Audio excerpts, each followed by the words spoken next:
Well, good morning, YouTube. I have been solicited by my wife to be a translator today. What am I translating? You are translating what I'm trying to say when I tell people your children don't belong to you; they belong to God. Now, how do you explain that to someone who doesn't believe in God? You put your hands up and ready yourself to be punched.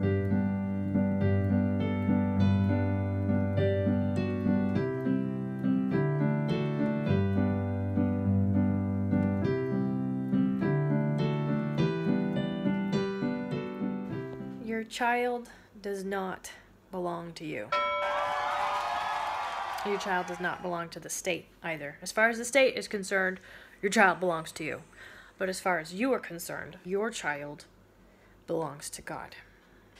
Now, there are some calming realizations to come to terms with in this thought process, this thought experiment. Your child was chosen specifically for you for a reason.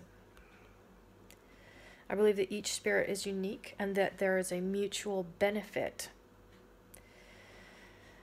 That constant exposure to that spirit is going to teach you something, just as constant exposure to you is going to teach that spirit something. And you don't have to make checklists on what it is you want to teach them, although you can. That might be fun. A fun goal-setting project for you. It is the intrinsic nature of who you are that will put that child on the path that will teach them what they desperately want to learn. And it could be a good lesson or a very unpleasant lesson. Oftentimes, what we really want to learn are very unpleasant lessons. Especially in this world. This is the temporary world where we learn unpleasant lessons. And the intrinsic nature of your child will teach you things that you never would have realized otherwise. As discussed in the first video entitled, Who or What is God? The best thing we as parents can do for our children is to teach them to subject themselves to holy law. And while it doesn't exclude you from all suffering, adhering to holy law does protect you against unnecessary suffering. Your child belongs to God. If you think of it like this, the principle that your child belongs to a greater force, not the state and not you, is designed to get you to wrap your head around this principle that yours is a stewardship, not an ownership. We don't own our children. We are trying to aim our children. It's our opportunity to aim them at a principle and see what happens and see if that creates a positive individual or not. But you don't own these children. You're not creating a doll for yourself that answers to your every whim and lives out your dreams. This child is eventually going to be his own individual. He's eventually going to step outside of your house.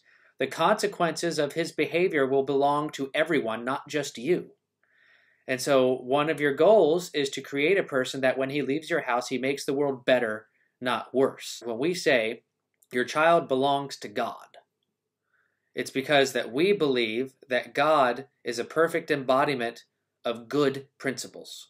This means we are aiming him towards the light. We're aiming him towards, let's say, a divine character, divine attributes. And you don't have to believe that there is any particular person that embodies these attributes in order to understand that there is a divine character worth pursuing. What we're trying to say is that we want to aim our children at divine attributes or perfect attributes, or as perfect attributes as we can understand, and not that we own them and that they exist to fulfill our own fantasies. Your children may ultimately determine that they don't want to keep holy law. They want to try things other ways. They want to try it out, try their own rules out and see how it goes.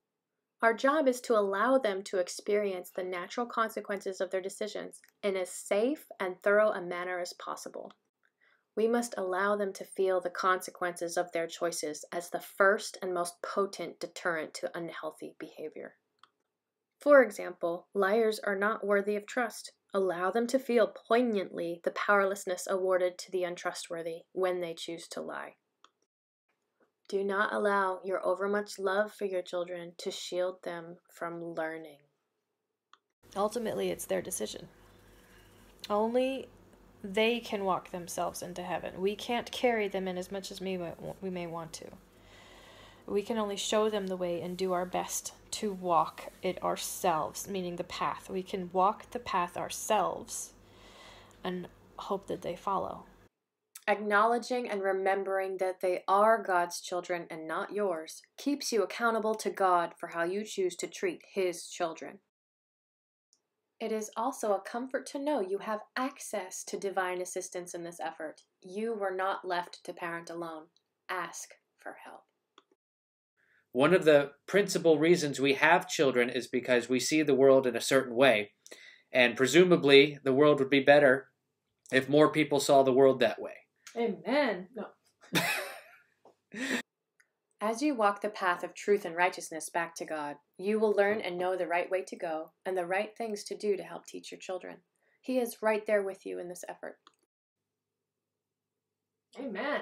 Preach it. You crazy. Turn it off.